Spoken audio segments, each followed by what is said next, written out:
নমস্কার, অ্যাস্ট্রো বার্তা উইথ পল্লবীতে আপনাদের প্রত্যেককে স্বাগত জানাই। আমি পল্লবী। আশা করি আপনারা প্রত্যেকে খুব ভালো আছেন। বৈদিক জ্যোতিষে রাহু এবং কেতু এই দুটি গ্রহকে ছায়াগ্রহ বা নোটস অফ মুন বলা হয়। বর্তমানে রাহু কুম্ভ রাশিতে অবস্থান করে রয়েছে এবং কেতু সিংহ রাশিতে অবস্থান করে রয়েছে। কুম্ভ রাশি কালপুরুষের একাদশ ভাবের অধিপতি। একাদশ ভাব থেকে আমাদের ডিজায়ার ফুলফিলমেন্টের বিচার করা হয়। এই ভাবটি থেকে গেইন বা লাভের বিচার করা হয়। একাদশ ভাব থেকে friend circle, social circle, social media ইত্যাদির বিচার করা হয়। একজন মানুষের নেটওয়ার্ক কতটা স্ট্রং বা উইক তার বিচার করা হয় একাদশ ভাব থেকে। কুম্ভ রাশি শনিদেব দ্বারা শাসিত একটি রাশি, কিন্তু এর কো-লর্ড হল রাহু। সুতরাং বর্তমান ট্রানজিটে রাহু তার নিজের গৃহেই অবস্থান করে রয়েছে। আমরা যেমন নিজেদের বাড়িতেই সব থেকে বেশি কমফর্টেবল ফিল করে থাকি, গ্রহরাও ঠিক তেমনি নিজেদের গৃহেই সব থেকে বেশি কমফর্টেবল ফিল করে থাকে। রাহু যে কোনো কিছুকে অ্যাম্প্লিফাই করতে সাহায্য করে। Rahu artificial intelligence, digital currency, technology ইত্যাদিকে প্রতিনিধিত্ব করে। বর্তমান সময়ে রাহু কুম্ভ রাশিতে অবস্থান করে মানুষের মধ্যে নতুন কিছু জানার বা শেখার আগ্রহকে অনেক গুণ বাড়িয়ে দিচ্ছে। এছাড়াও রাহু আনএক্সপেক্টেড গেইনকে ইন্ডিকেট করে থাকে। বেশ কিছু ক্ষেত্রে আমরা অনেকেই অনেক কিছু না চাইতেই পেয়ে যাচ্ছি। রাহু আনকনভেনশনাল অ্যাপ্রোচকে ইন্ডিকেট করে। যাদের রাশিতে রাহু অবস্থান করে রয়েছে, অর্থাৎ যারা কুম্ভ রাশির জাতক বা জাতিকা রয়েছেন, তাদের মনের মধ্যে অনেক আনকনভেনশনাল সম্পর্ক বা আনকনভেনশনাল প্রফেশনের প্রতি ঝোঁক বাড়তে আমরা দেখতে পাচ্ছি। এবারে চলে আসি কেতুর প্রসঙ্গে। কেতু বর্তমান ট্রানজিটে সিংহ রাশিতে অবস্থান করে রয়েছে। সিংহ রাশি কালপুরুষের পঞ্চম ভাবকে ইন্ডিকেট করে থাকে। পঞ্চম ভাব থেকে আমাদের পূর্বজন্মের পুণ্যের বিচার করা হয়। পঞ্চম ভাব থেকে আমাদের প্রেমের বিচার করা হয়। পঞ্চম ভাব থেকে আমাদের সন্তানের বিচার করা হয়। পঞ্চম ভাব থেকে আমাদের বেসিক এডুকেশনের বিচার করা হয়। পঞ্চম ভাব থেকে একজন ব্যক্তির নেম ফেমের বিচার করা হয়। এই পঞ্চম ভাব থেকেই আত্মসম্মান এবং আত্মমর্যাদার বিচার করা হয়। সিংহ রাশির অধিপতিত্ব করে থাকে রবি। রবি ফেমের কারক গ্রহ, রবি আত্মবিশ্বাসের কারক গ্রহ, রবি আত্মমর্যাদার কারক গ্রহ। বর্তমানে কেতু সিংহ রাশিতে অবস্থান করে মানুষের ইগোকে চ্যালেঞ্জ করতে শুরু করেছে। তার কারণ কেতু ডিট্যাচমেন্টের কারক গ্রহ, কেতু স্পিরিচুয়ালিটির কারক গ্রহ। পঞ্চম ভাব থেকে একজন মানুষের মন্ত্র সিদ্ধিরও বিচার করা হয়।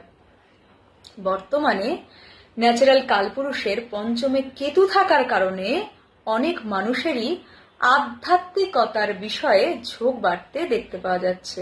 কেতু আমাদের যে কোনো কিছু থেকে ডিট্যাচমেন্ট প্রোভাইড করে থাকে।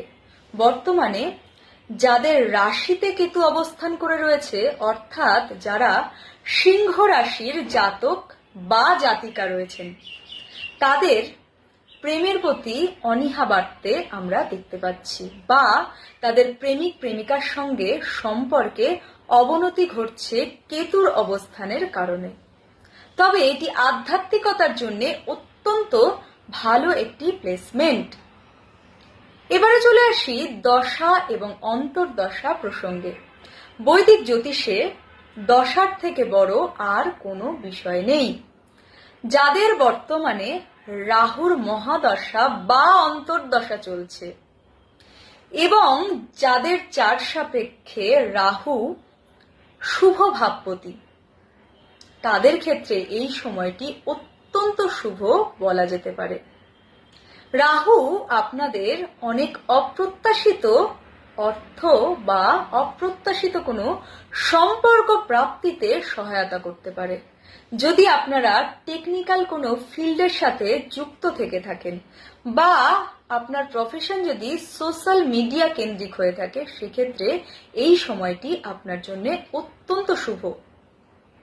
তবে রাহুর অবস্থান থাকার কারণে আমাদের মধ্যে বেশ কিছু ক্ষেত্রে এক্সেসিভ ডিজায়ার সৃষ্টি হতে পারে। সেই ডিজায়ারকে নিজেদের নিয়ন্ত্রণে আমাদের রাখতে হবে। এবারে চলে আসি কেতুর মহাদশা বা অন্তর্দশা প্রসঙ্গে। যাদের বর্তমানে কেতুর মহাদশা বা অন্তর্দশা চলছে, তাদের মধ্যে সবকিছুর প্রতি একটা ডিটাচমেন্ট আসতে আমরা দেখতে পাবো। তবে মনে রাখতে হবে, কেতু ইউনিক আইডিয়াকেও ইন্ডিকেট করে থাকে। সুতরাং কেতু যাদের অষ্টমে অবস্থান করে রয়েছে বা দ্বাদশে অবস্থান করে রয়েছে, তাদের ইনটিউশন বাড়বে এবং তাদের মধ্যে যে কোনো নতুন আইডিয়া যা অত্যন্ত ইউনিক আর হয়তো কেউই তা ভাবতে পারবে না, এই ধরনের আইডিয়াও জেনারেট হতে আমরা দেখতে পাবো। এদের মধ্যে আধ্যাত্মিকতা অত্যন্ত বেড়ে যাবে এই সময়কালে। এবার চলে আসি রেমিডির প্রসঙ্গে। মনে রাখতে হবে, রাহু এবং কেতু এই দুটি গ্রহ ন্যাচারাল ম্যালিফিক গ্রহ। সুতরাং এরা পজিটিভিটির পাশাপাশি মানুষের মধ্যে ইনসিকিউরিটি, নেগেটিভ থট প্রসেস ইত্যাদিও বেশ কিছু ক্ষেত্রে জেনারেট করবে। সেই কারণে আমাদের রাহু এবং কেতুর প্রতিকার করার প্রয়োজনীয়তা রয়েছে। রাহুর প্রতিকার হিসেবে আমরা প্রত্যেক দিন কোনো পাখিকে দানা শস্য খাওয়াতে পারি, অসহায় মানুষকে মিষ্টি বা মিষ্টি জাতীয় কোনো দ্রব্য দান করতে পারি এবং অন্তত কিছুটা সময় নিজেদের ইষ্ট দেবতার মন্ত্র জপ করতে পারি। যদি আমরা না জেনে থাকি আমাদের ইষ্ট কে, সেক্ষেত্রে আমরা মহামৃত্যুঞ্জয় মন্ত্র বা গায়ত্রী মন্ত্রের জপ করতে পারি। এবারে চলে আসি কেতুর প্রসঙ্গে। কেতুর সব থেকে ভালো রেমেডি হলো রাস্তার কুকুরকে খাবার খাওয়ানো। এছাড়াও অসহায় মানুষের মধ্যে আপনার সাধ্যমতো দান করবার চেষ্টা করুন এবং প্রত্যেক দিন নিয়ম করে অন্তত 20 থেকে 30 মিনিট মেডিটেশন প্র্যাকটিস করুন। ভালো থাকুন, সুস্থ থাকুন, আনন্দে থাকুন। নমস্কার।